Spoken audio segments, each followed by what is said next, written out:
Hi everyone, welcome back to my YouTube channel. Today I'm going to look at tone values, and I found this lovely photograph on my laptop of the rear of Flatford Mill in Suffolk on the Stour. I've been down there many times teaching and painting, and but I want to look at tone values. That's the key to this one, and I want to lead you through just the tonal qualities. So I'll be using Payne's Grey.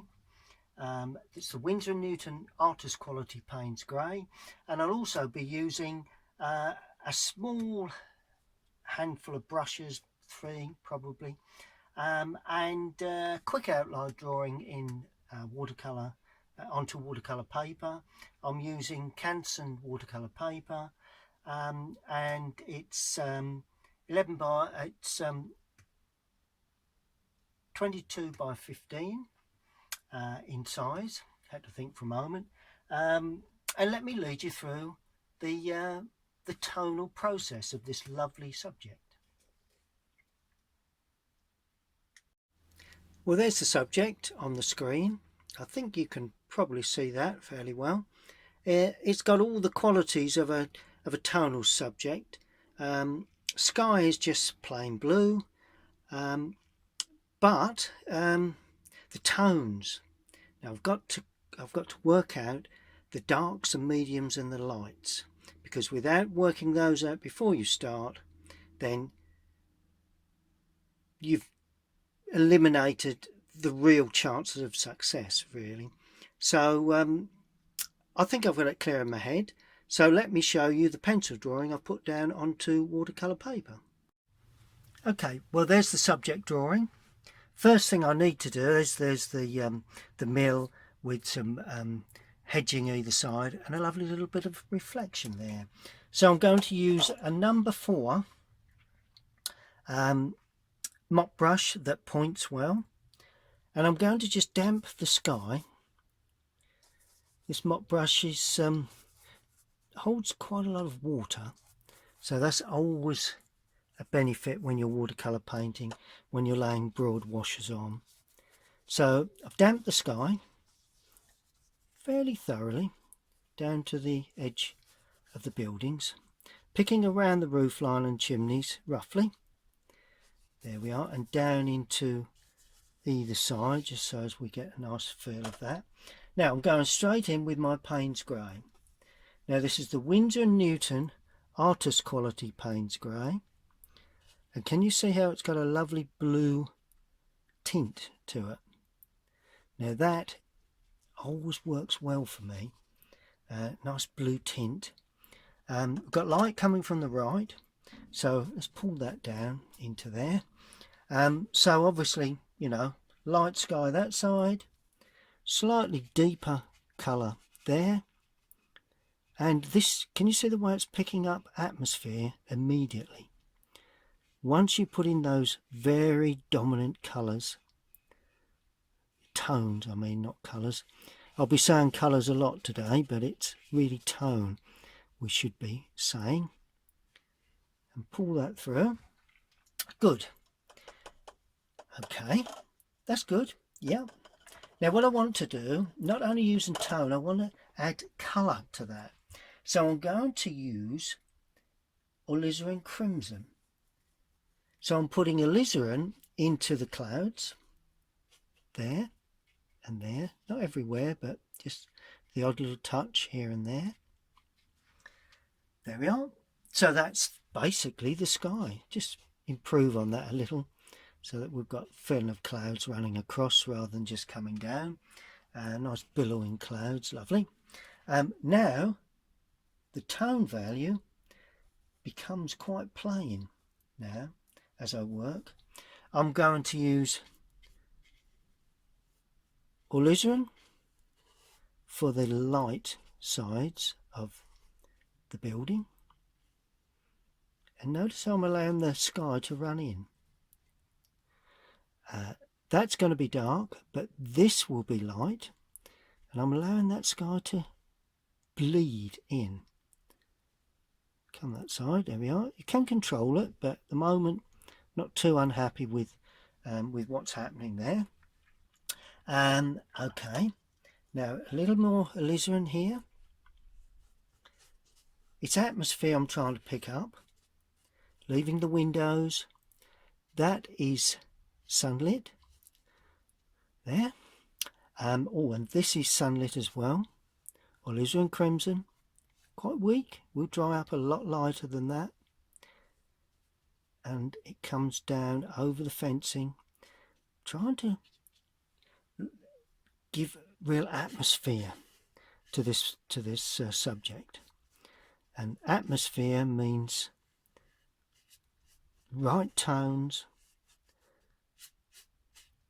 Pull that through there, because that's where the roof will be finished, or will finish. Good, look at that. Isn't that lovely? How the tones of that all come through. That is an effect white there, so that's has to be left. Right, while we have this Payne's grey, I'm going to sweep that across the foreground water line. And notice how my brush strokes are running across the paper, remembering there's movement in this water. So that's why I'm leaving quite a lot of white patches.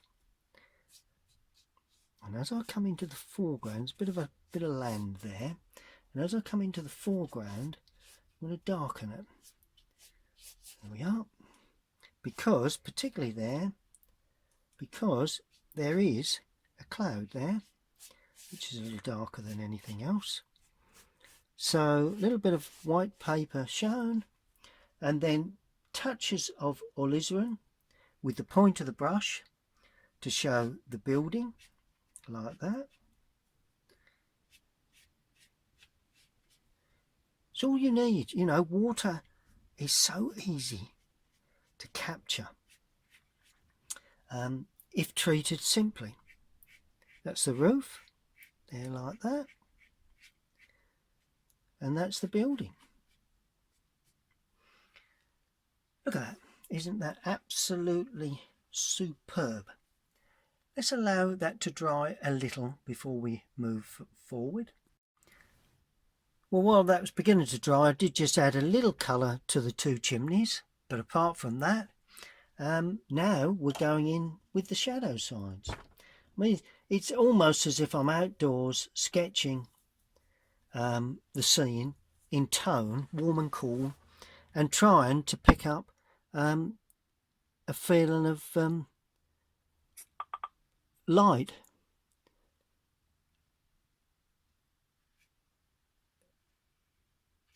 And that just goes like that. There's actually a window there that I forgot to sketch in. That's why I stopped for a moment there, because I've got a feeling I need to. There we go, look at that window there. Oh, and there's one down below too. So there you go. See, you can leave the windows, which is always a bonus. There's actually a doorway there as well. Let's come down there. Let's come across there like that. There's another window there, which is quite low. Oh, and that's a door. Okay. There's a little door there. It's all in shadow, so we're not over fussed. And because I've used a point of a brush of this, got this lovely brush that points, I can actually paint around the fencing, because that can then be left white paper. Good. Just continue with using these dark colours for the gable, the sides of the buildings that are in shadow. Always fun to do, to paint in different ways. In you know, sometimes you get bogged down in reproducing the same old paintings, and you want to, as someone said to me once, you want to break free of it. And this, I would say, is a good way to start to do that. Now, while I'm waiting for everything else to dry, I may as well put in the windows with the point of this brush. So there's a window there, window there, window there, one there, one there, one there, one there. Look how simply they're treated. 1, 2, 3, 1, 2, 3, 1, 2, 3, 4, 1, 2, 3, 4. Catch them a bit tighter at the bottom. There we go. Look at that. Brilliant. I love that. 3, 1, 2, 3. It's a matter of shaping the brush. Bottom ones are coming out better than the top, but there you go. That's the way watercolour painting is. 1, 2, 3. 1, 2, 3.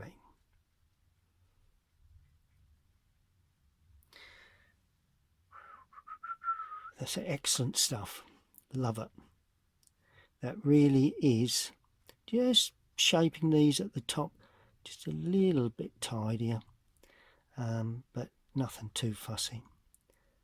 It's really mainly because the light's coming from the right, so they need to be straight edged on the right hand side of the windows.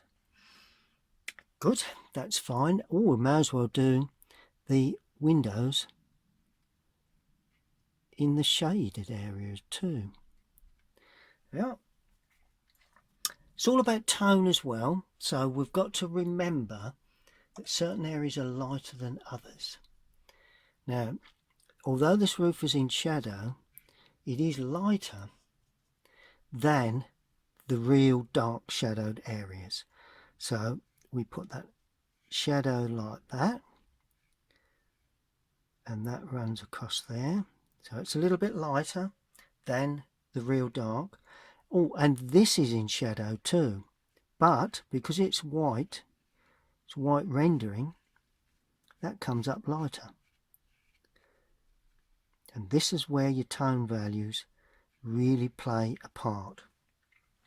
But then, of course, the roof area, quite likely, a little bit darker. Goes up a little bit there, down there, comes through there, a little bit darker. This is Payne's grey only. Darker down there. These are not the casting shadows. These are the shadows from the gable ends, or the gable ends that are in shadow, if you get what I mean by that. Okay, now I'm going up and painting in the chimneys with its associated shadow work. There. Very, very simply treated, you know.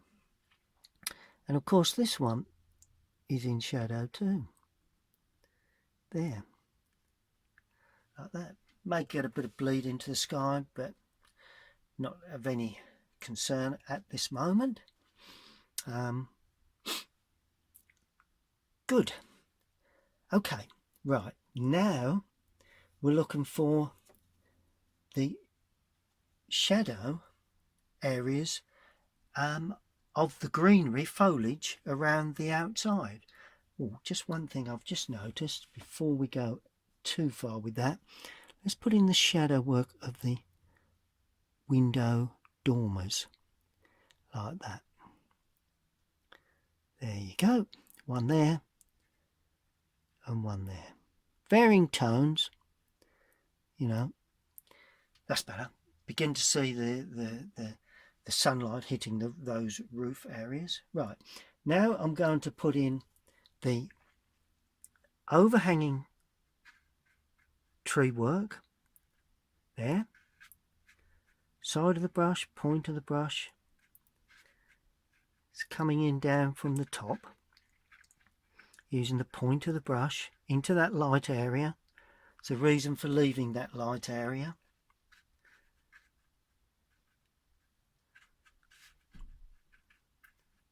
Just give an impression. That's all we're looking to do. Impression is more important than detail.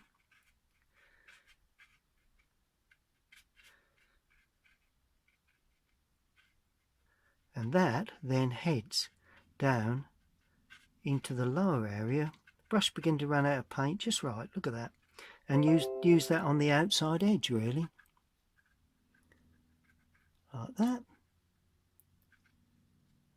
One or two little branches hanging out, and this is quite dense, one or two gaps but not too many, and of course it gets darker on the outside here before it goes light again.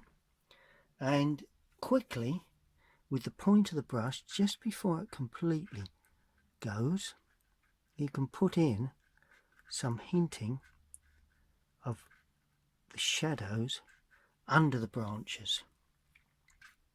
A little bit there, a little bit there, and one or two individual branches coming down, all with this Payne's grey colour. It's an exercise really. What a lovely way to suggest this lovely old building at Flatford Mill. And it is just a suggestion of its form and shape in tone. Sharper touches there, little darker areas, into the shadow area of the tree work there, and particularly where it overhangs the bank.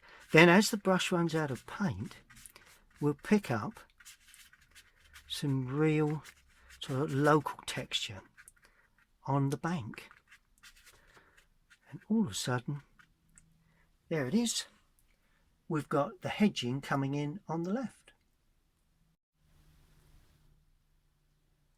Now we'll look at the dark area on the right. Now this is dark because the sun is coming from the right hand side, so we're going in with some really dark colour, an open feel, dark colour there, dark colour there. Not all dark, you've got to remember when you paint these dark areas there is tones within the dark areas, but and of course there's just wanted to use the point of the brush just to suggest small outer branches like that. Nice and deep strong colour. I've left a gap there, you will see why in just a moment, and it comes right the way down to the overhanging branches. There's overhanging branches there, but this area is particularly dark. Got the wall area there with its associated overhanging bushes and what have you, and that runs along there, and the overhanging branches there. And then, as promised,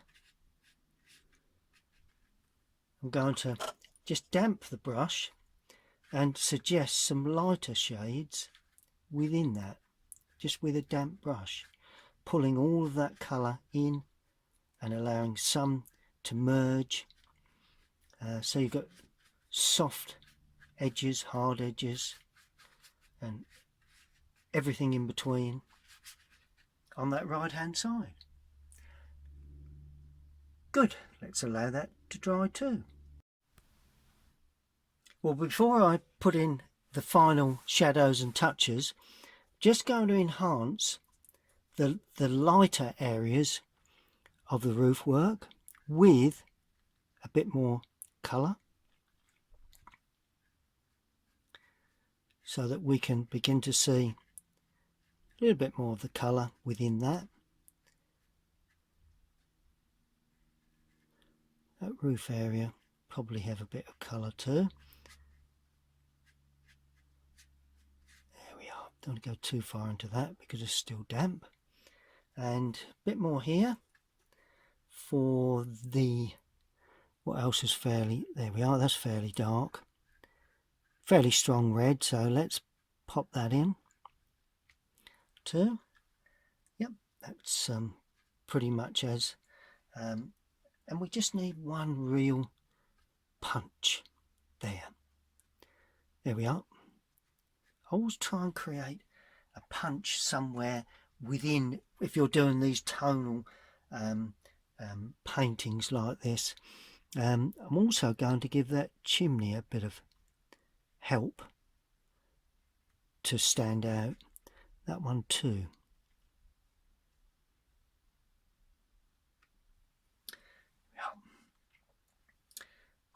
And of course, to accompany that, got to have a bit more of the red into there.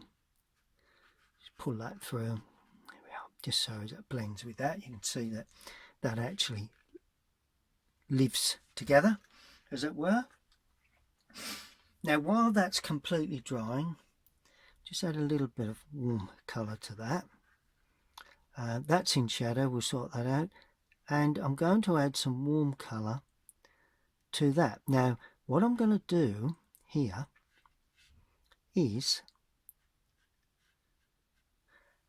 use the old feeling of lights against darks, darks against lights for that part of the painting, the fencing area. Good. Right, while that's drying, I'm going to concentrate on the reflection. And that's not that difficult either. Just going to paint across the water like that, using the point to create a feeling of shadow from the hedging, and then, the reflection of the hedging, then the reflection of the overhanging trees.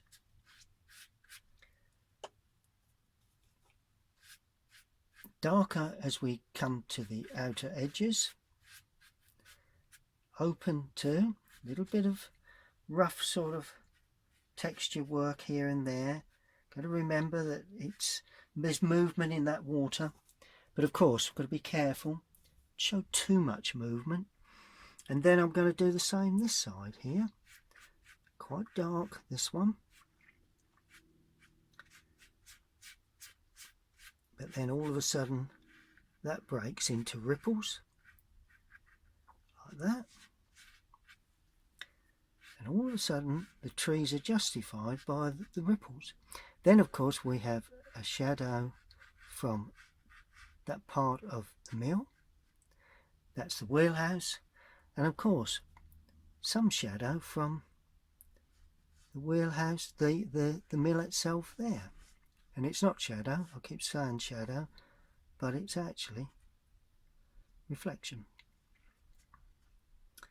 which is always confusing.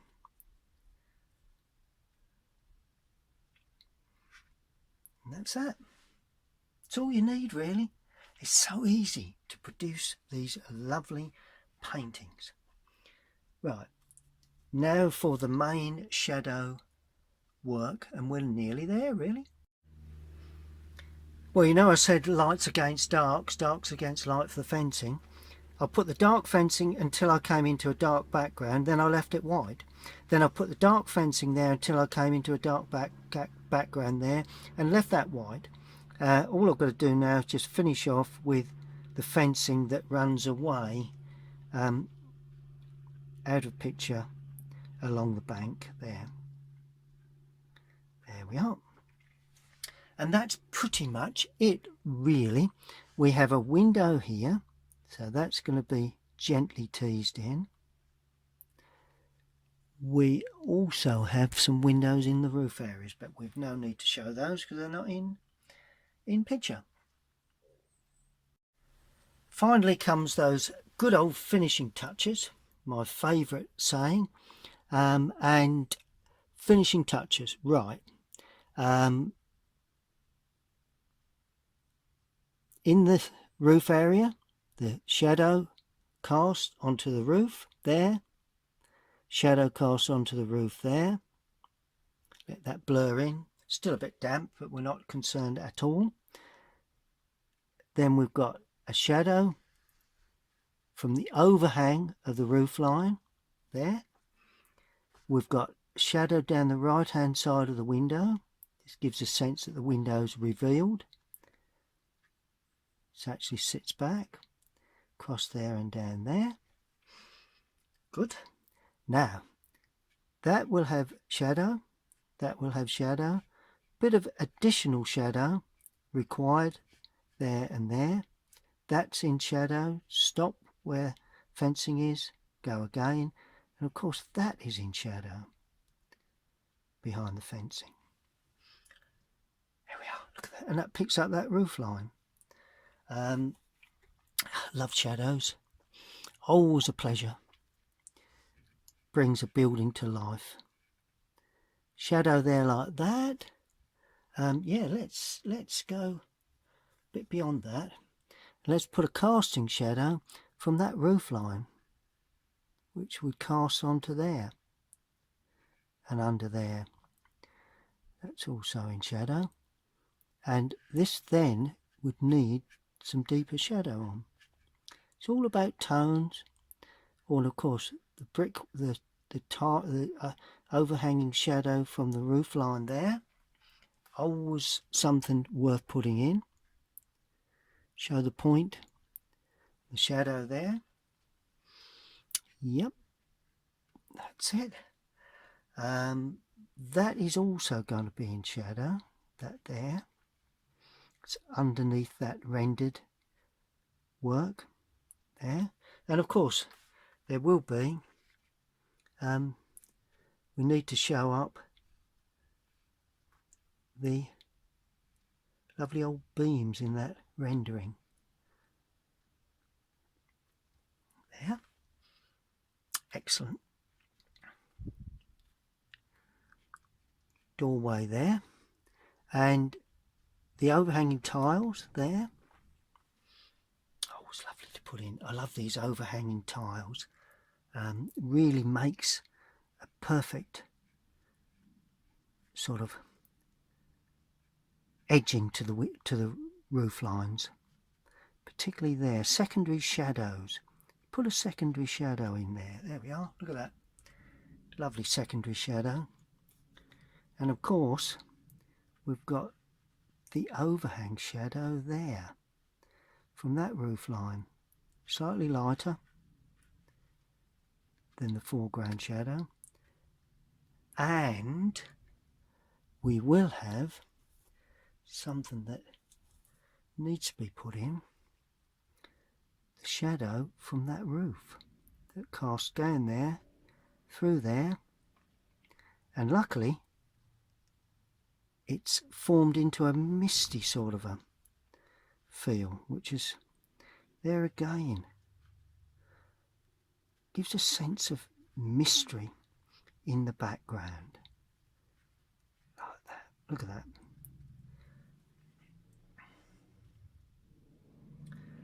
Always a pleasure to paint in this way.